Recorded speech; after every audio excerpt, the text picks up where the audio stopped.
안녕하세요, 벤지TV입니다. 저는 지금 아르센 루팽이라는 어린이 세계 추리 명작 시리즈를 읽고 있습니다.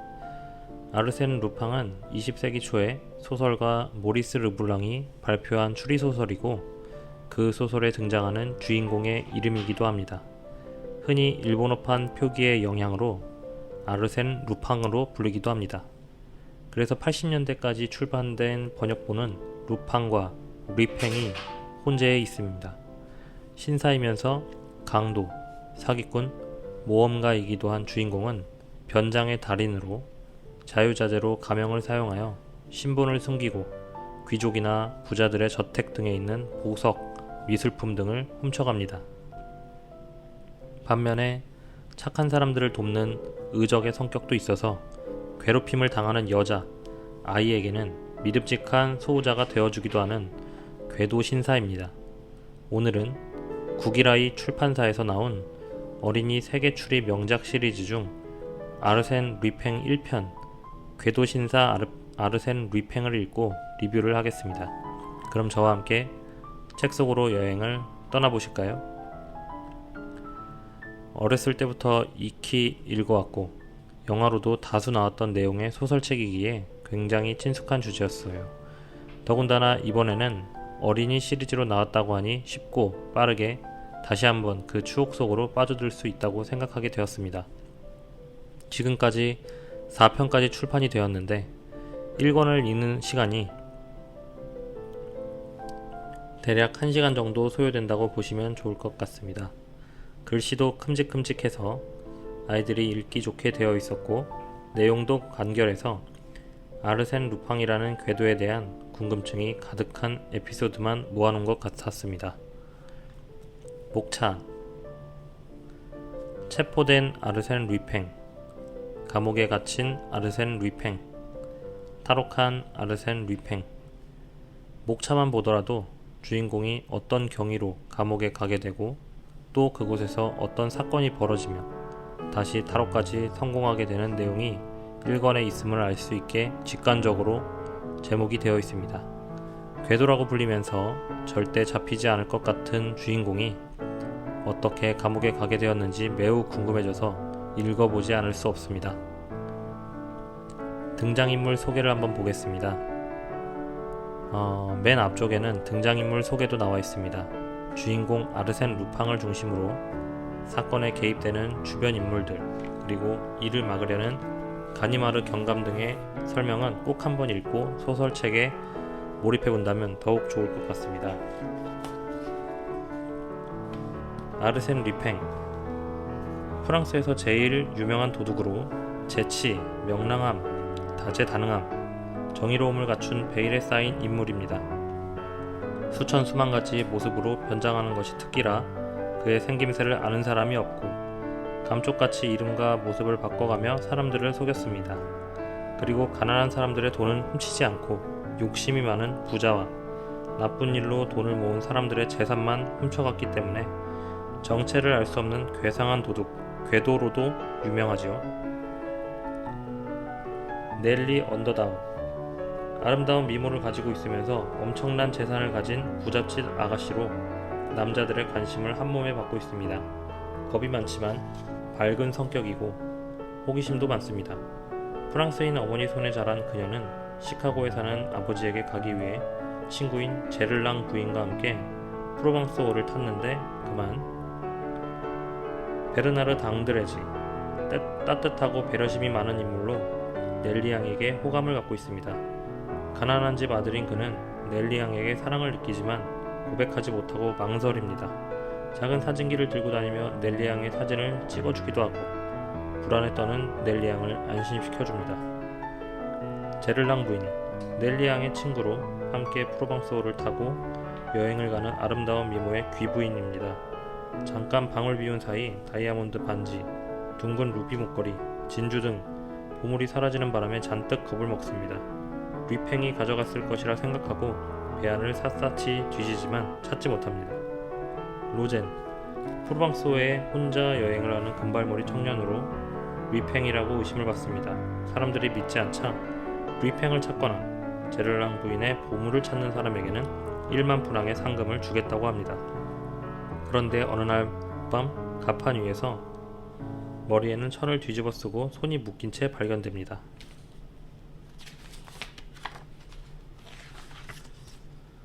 나탄 카울은 남작, 말라키 성의 주인으로 의심이 많고 냉정하고 모질 뿐 아니라 수단과 방법을 가리지 않고 나쁜 짓을 저지르며 돈도 모았기 때문에 사탄 남작이라고 불립니다.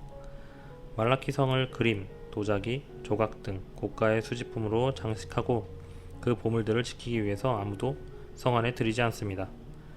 낚시터 가니마르 경감, 낚시를 하며 출가를 즐기고 있는데 카울은 남작이 찾아와 하루만 자신의 보물들을 지켜달라고 부탁을 합니다. 간청하는 카울은 남작의 부탁을 수락하고 류팽으로부터 보물을 지키기 위해 말라키 성으로 들어가요. 성의 구조를 살피고 철저하게 문단속을 하는데 두 형사, 카울은 남작의 보물을 지키기 위해 가니마르 경감과 함께 말라키 성으로 들어갑니다.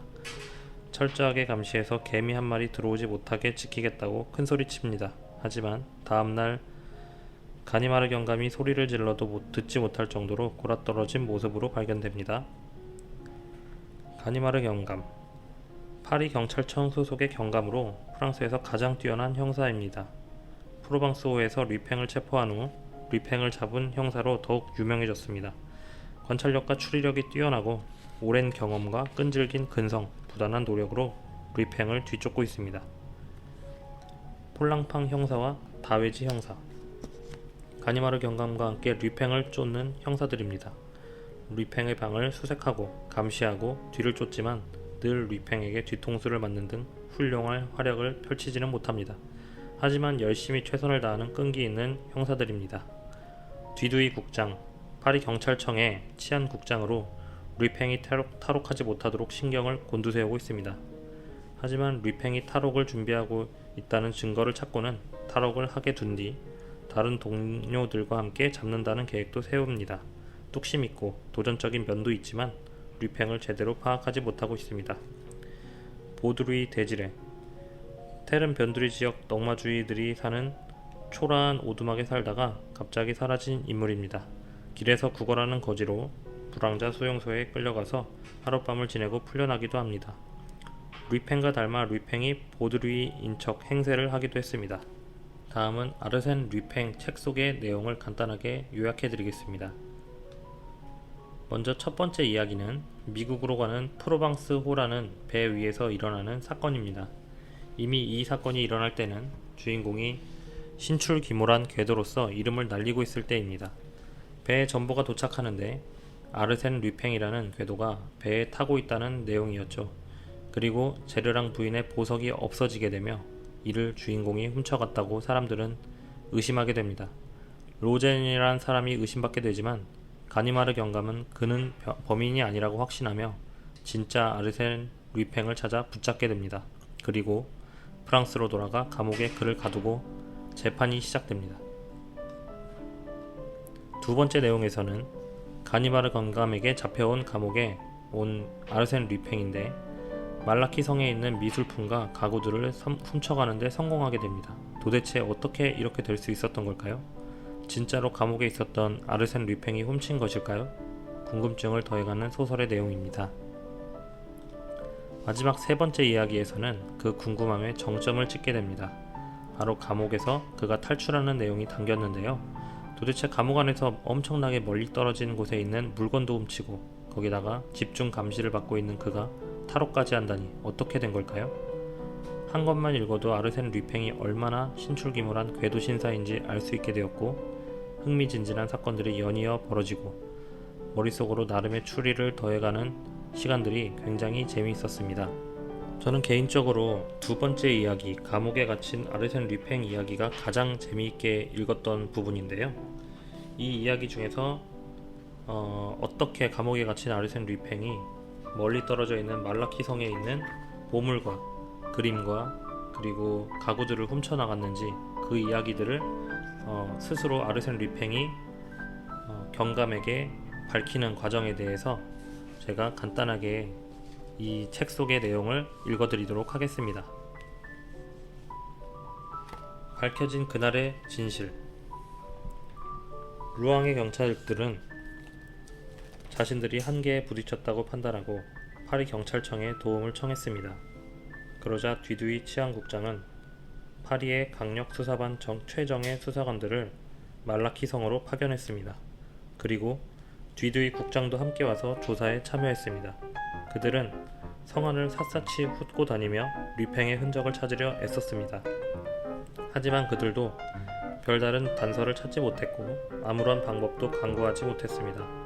그러자 파리 경찰청은 류팽의 라이벌로 유명한 가니마르 경감에게 사건을 맡기겠다고 발표했습니다. 아무 말 없이 설명을 듣던 가니마르 경감은 고개를 저으며 말했습니다. 성을 아무리 뒤져도 소용없을 겁니다. 그럼 어떻게 하면 좋겠는가? 이렇게 된 이상 류팽에게 가서 어떻게 보물을 훔쳤는지 물어보겠습니다. 자네는 이 일이 류팽의 짓이라고 확신하는 건가? 류팽은 감옥에 갇혀있네. 밖으로 한 발자국도 나갈 수 없다고. 아니요, 류팽이라면 발목에 족쇄를 차고 손이 밧줄로 묶여있다고 해도 도둑질을 할 수 있을 겁니다. 이처럼 큰 사건을 계획하고 또 성공시킬 수 있는 사람은 이 세상에 오로지 류팽밖에 없습니다. 가니마르 경감, 말도 안 되는 소리 그만하게. 사실 그렇긴 합니다. 하지만 지하 비밀통로나 다른 곳을 수색하는 헛수고는 그만두는 게 좋겠습니다. 류팽은 그렇게 넓고 뻔한 수법은 쓰지 않습니다. 현대식, 아니 지능적인 미래형 수법을 썼을 거예요. 말 조심하게 경감. 부탁입니다, 청장님. 제가 류팽과 1시간만 이야기할 수 있도록 허락해 주십시오. 녀석이 있는 감옥에서 말인가? 네. 미국에서 돌아오는 항해 도중 우리는 약간 친해졌습니다. 굳이 말하자면 녀석은 자기를 체포한 사람에 대해 얼마쯤 호의를 가지고 있을 것입니다. 이번의 일만 해도 자신의 위신에 크게 상관이 없다면 제가 헛수고하는 일이 없도록 도와줄 것입니다. 이렇게 해서 가니마르 경감은 류팽이 수감되어 있는 상태교도소로 향했습니다. 상태교도소는 파리 남쪽에 있는 커다란 감옥이었습니다. 그곳은 범죄자들과 재판을 기다리는 사람들로 늘 북적였습니다. 가니마르 경감이 류팽을 찾아간 날도 면회를 위해 온 사람들이 많아 한참을 기다린 후에야 겨우 면회를 할 수 있었습니다. 가니마르 경감이 류팽의 감옥으로 안내된 것은 정오를 약간 지나서였습니다. 아르센 류팽 면회다. 교도관이 부르는 소리에 침대에 누워있던 류팽이 몸을 벌떡 일으켰습니다. 좁은 감방에 갇혀 있었는데도 류팽은 여전히 건강해 보였고 얼굴도 말끔했습니다. 가니마르 경감님 아니신가요? 경감님이 여기까지 오시다니 무슨 일입니까? 어서 이쪽으로 와 앉으십시오. 가니마르 경감을 본 류팽은 반가워 어쩔 줄 모르는 표정이었습니다. 기분이 좋은 류팽과 달리 가니마르 경감은 감방 안으로 무거운 발걸음을 옮겼습니다. 여기에 들어와서 따분하기는 했지만 그런대로 지낼만 합니다. 그런데 가니마르 경감님을 만나게 되리라고는 생각도 못했군요. 반갑게 맞아주니 고맙군. 저는 경감님께 깊은 경의를 품고 있습니다. 그렇다면 영광인걸. 제가 지난번에도 말씀드린 것처럼 경감님은 제가 아는 사람 중 최고십니다. 제가 아부하는 것이라고 오해하지 마십시오. 진심입니다. 경감님은 거의 셜록 홈즈 수준이란 말이죠. 정말 대단하신 분입니다. 류팽의 기분 좋은 칭찬을 들었지만 가니마르 경감은 얼굴색 하나 변하지 않았습니다. 류팽은 가니마르 경감의 표정을 살피더니 말을 이었습니다. 오늘은 경감님을 보니 기분이 좋아집니다. 다른 날은 교도관들이 제가 탈옥을 하지 않을까 염려하면서 와서 살피고 제 방도 뒤지고 하루에도 10번씩은 들락거려서 귀찮았던 참이거든요. 그럴만도 하지 않나? 아니죠. 저를 가만히 두면 그저 조용히 잘 지낼 텐데 왜 자꾸 귀찮게 하는지 모르겠습니다. 조용히 지낸다고? 네, 그건 그렇고 바쁘신 분께서 무슨 일로 이 누추한 곳까지 오셨습니까? 가니마르 경감은 멍하니 허공을 한번 쳐다보더니 무뚝뚝한 표정으로 말했습니다. 자네에게 묻고 싶은 게 있어서 왔네. 그게 뭔가요? 카오른 남작의 사건에 대해서네. 류팽은 무슨 일인지 모르겠다는 듯 고개를 갸웃거렸습니다. 카오른 남작이라. 글쎄요, 여기저기 워낙 돌아다니면서 사람들을 많이 만나서 잘 기억이 나지 않습니다. 잡아떼지 말고 솔직하게 말하게, 류팽. 카오른 남작이라. 아, 알겠습니다. 말라키 성의 남작 말이군요. 류팽, 자네 짓인가? 류팽이 고개를 끄덕였습니다. 네, 맞습니다. 자네가 한 짓이라고 생각은 했지만 이렇게 쉽게 범행을 인정할 줄은 몰랐군. 사실 카오른 남작이 가진 건 보물이라고 말하기도 초라한 것들이에요. 필리프와 루벤스, 바토의 그림, 찻잔과 작은 보석 몇 개가 전부인걸요. 그런 자질구레한 것 좀 가져간 게 무슨 큰일이라고 이렇게 오셨습니까? 뭐라고? 자질구레하다고? 그렇고 말고요. 이 세상엔 더 값지고 비싼 보물들이 널렸어요. 저는 더 많은 것을 훔칠 수도 있단 말입니다. 류팽은 태연하게 말을 이었습니다. 시시한 물건 몇 개 없어진 사건에 흥미를 갖고 계시나요? 가니마르 경감님? 그것보다는 어떻게 그걸 훔칠 수 있었는지가 알고 싶네. 가니마르 경감은 거칠어진 숨을 가다듬고 류팽을 노려보며 말을 이었습니다. 이 사건을 누가 꾸민 것인가? 제가 처음부터 끝까지 다 했습니다. 카오른 남작에게 편지와 전보를 보낸 것도 자네인가?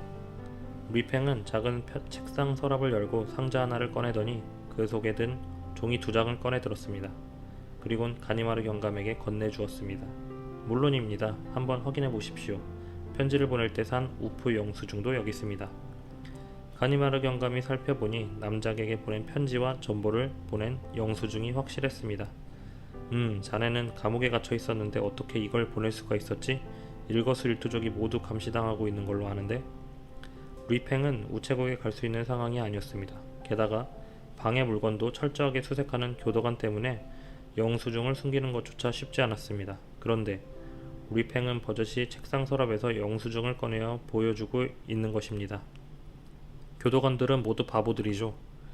그자들은 쓸데없이 제 옷 안감을 뜯는가 하면 신발 밑창을 벗겨보기도 하고 또 이 방의 벽을 더듬어 보기도 합니다. 저는 그런 곳에 물건을 숨겨둘 정도로 멍청하지는 않습니다. 류팽은 재밌어하며 말을 이었습니다. 교도관들은 제 책상 서랍 안을 보지 않았어요. 설마 여기에 숨길 거라고는 상상도 못했겠죠.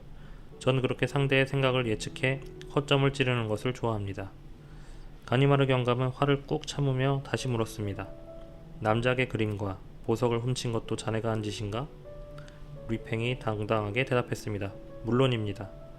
감옥 안에 있으면서 무슨 수로 그 보물들을 훔쳤는지 설명해보게. 가니마르 경감이 의자를 고쳐 앉으며 말하자 류팽은 잠시 생각한 뒤 입을 열었습니다. 제가 그 방법을 다 말할 것이라 생각하시나요? 그건 절대 안됩니다. 나는 그것이 어떻게 가능했는지가 궁금한 걸세. 가니마르 경감은 류팽에게 어떤 속임수를 쓴 것인지 알려달라고 부탁했습니다. 그러자 류팽은 잠시 골똘히 고민하더니 말했습니다. 경감님이 원하신다면 알려드리죠. 경감님, 제가 왜 편지를 보냈다고 생각하십니까? 사람들을 깜짝 놀라게 하고 싶어서? 아니면 유명해지고 싶어서? 가니마르 경감의 대답을 들은 류팽이 씩 웃었습니다. 제가 그렇게 유치한 이유로 그랬을까요? 경감님은 다른 경찰들보다는 더 똑똑할 줄 알았는데 아닌가 봅니다. 그런 행동을 한다고 해서 저한테 좋을 게 뭐가 있겠습니까? 자네는 다른 사람들 앞에서 으스대고 잘난 척하는 걸 좋아하잖아. 물론 그렇기는 하죠. 하지만 편지를 보낸 이유가 그런 것은 아닙니다. 그 편지는 가장 중요한 것이지요. 편지가 가장 중요하다고? 제가 예고장을 보내면 남작은 당연히 경계를 하겠죠. 훔칠 수 있는 것도 훔칠 수 없게 되는 겁니다. 그럼 왜 편지를 보냈지? 편지는 없어서는 안 될 출발점, 이를테면 기계 전체를 움직이게 하는 버튼 같은 것입니다. 원하신다면 말라키 성의 절도 사건을 순서대로 설명해 드리겠습니다. 그럼 어디 한번 들어볼까? 예를 들어 카오른 남작의 성에 신중하게 지켜지고 있는 성이 있다고 합시다. 내가 갖고 싶은 보물이 있는데 성에 가까이 갈 수 없다고 해서 내가 포기할 것 같습니까? 물론 그럴 리 없겠지. 그럼 목숨을 걸고 무모하게 선두에 서서 무기를 들고 힘으로 밀어붙이거나 아니면 동료들과 함께 성을 공격이라도 할까요? 그건 아이들 장난 같은 것이겠지. 그렇다면 몰래 침입하겠습니까? 그건 불가능하고 말라키 성은 아무나 들어갈 수 없는 곳이잖아요. 변장하고 들어갈 수도 없죠. 화가 난 가니마르 경감은 목소리를 높였습니다. 그러니까 대체 무슨 수를 쓴 건가? 경감님, 감시가 철저한 곳에 들어가려면 어떻게 해야 좋을까요? 쓸데없는 소리 집어치우고 어떻게 거기 갔는지 말하게. 들어갈 수 없으니 저를 데리러 오도록 했죠. 제 생각에 그 성에 들어가는 방법은 오직 하나뿐. 성의 소유자로부터 초대를 받는 것이었습니다. 뭐라고? 초대라고? 네, 싸울 때 가장 효과적인 방법은 상대의 빈틈을 노리는 것입니다. 남작이 저를 그곳으로 초대하도록 만든 것이지요. 류팽이 능청스럽게 말하자 가니마르 경감은 자기도 모르게 큰 소리를 냈습니다. 그런 게 가능할 리가 없어. 루이팽이 거들먹거리는 표정으로 어깨를 들썩이더니 말했습니다. 생각해 보십시오. 어느 날 카오른 남작은 편지 한 통을 받습니다. 아주 유명한 도둑 아르센 루이팽이 보물을 훔치겠다는 예고장이었죠. 그걸 받은 남작은 어떻게 했을까요? 깜짝 놀라서 경찰서로 달려가겠지. 하지만 경찰들은 콧 웃음만 칠 거예요. 루이팽은 감옥에 갇혀 있으니까요. 그러면 남작은 불안해져서 도움이 될 만한 사람을 찾아보겠죠. 그렇겠지. 가니마르 경감이 얼굴을 찡그린 채 고개를 끄덕이자 루이팽은 유쾌하게 계속 말했습니다. 경찰에게 도움을 받지 못하게 된 카오른 남작은 초조했겠지요. 그런데 그때 신문에 이런 제목의 기사가 실리는 것을 발견합니다. 아르센 루이팽을 체포한 가니마르 경감, 일주일 전부터 코드백에서 휴가를 즐기는 중이다. 이 기사가 어떻게 나왔을까요? 저는 믿을만한 친구 한 명을 코드백 마을로 보내 남작이 구독하는 르 레베이 드 코드백 신문사에서 가까운 곳에서 낚시를 하고 있으라고 했습니다. 그리고 신문사 기자 한 명과 우연히 만나는 계기를 만들게 했습니다. 그리고 자신이 가니마르 경감인 척하면서 그 사실을 기자가 자연스럽게 알아차리게 했지요. 그럼 어떻게 되겠습니까? 가니마르 경감이 코드백에 와 있다는 기사를 쓰겠지. 맞습니다. 신문에 기사가 나오면 두 가지 일이 생길 수 있습니다. 하나는 좀 비현실적이긴 하지만 남작이 미끼를 물지 않는 것입니다. 그러면 아무 일도 일어나지 않겠지요. 하지만 남작은 미끼를 덥석 물었습니다. 흥미롭군. 신문기사를 읽은 남작은 드디어 살아날 구멍이 생겼다고 생각하게 됩니다. 루이팽을 체포한 그 유명한 가니마르 경감이라면 이번에도 루이팽을 잡을 수 있을 거라 굳게 믿고 그 기사를 보자마자 헐레벌떡 뛰어옵니다. 저는 제 친구에게 며칠 동안 코드백에서 낚시를 하고 있으라고 전했습니다. 기자가 내 친구를 가니마르 경감인 줄 알고 기사를 쓴 것처럼 남작도 내 친구를 경감님이라고 철석같이 믿는 거지요. 아무리 그래도 가짜에게 속아 넘어가다니. 가니마르 경감이 믿기 힘들다는 듯 중얼거리자 루이팽이 가니마르 경감에게 물었습니다. 경감님, 혹시 사건이 일어난 말라키성에 가신 적이 있습니까? 아니, 아직 가보진 못했네. 그렇다면 이번 사건의 피해자인 카오른 남작과 만난 적도 없겠군요. 당연하지. 가니마르 경감이 딱 잘라 대답하자 루이팽이 미소 지었습니다. 경감님은 유명하긴 하지만 경찰이라 신문이나 잡지에 사진이 실린 적은 별로 없어요.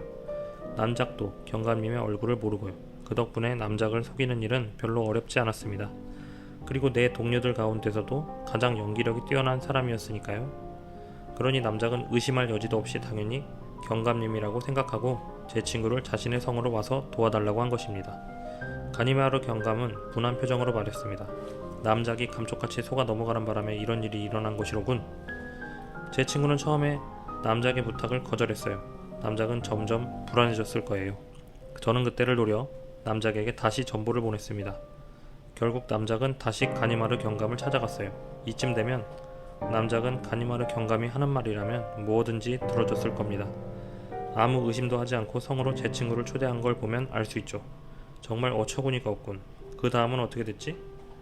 제 친구는 남작이 높은 보수를 제의하자 못 이기는 척 승낙하고 부하 둘을 데리고 남작의 성으로 갑니다. 밤이 되자 제 친구는 남작과 함께 1층에서 루이팽을 기다리는 척 했습니다. 하지만 사실은 남작이 2층으로 올라가지 못하도록 그를 감시하고 있었던 것입니다. 대단한 솜씨로군. 가니마르 경감은 진심으로 감탄하며 외치고는 물었습니다. 그 물건들은 어떻게 옮겼나? 제 친구가 남작을 감시하고 있는 틈을 타서 복도에 있던 동료들은 밧줄로 묶은 물건을 창문으로 통해서 내려보냈고 미리 준비해둔 보트에 실었어요. 모든 일이 끝난 뒤 그들은 창문을 안쪽에서 잠그고 자는 척을 했던 것입니다. 가니마르 경감은 루이팽의 대단함을 인정하지 않을 수 없었습니다. 감상평.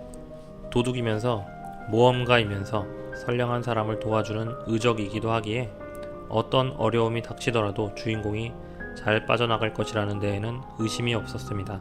그저 이번에는 이 흥미롭고 불가능한 일을 그가 어떻게 해결하게 될 것인가에 대해 궁금했고 추리하는 시간이 즐거웠을 뿐이었습니다. 추리소설들은 대부분 사람들이 죽거나 다치거나 하는 내용들이 주를 이루기 때문에 사실 어린이들이 보기 어려운 내용들이 많은데 아르센 루이팽은 그런 내용이 하나도 들어있지 않았기에 신기했습니다. 2편도 매우 기대가 됩니다. 2편의 내용은 더욱더 저의 흥미를 자극하는 아르센 루이팽 대 헐록 홈즈라는 내용입니다. 2편도 기대해주세요. 감사합니다.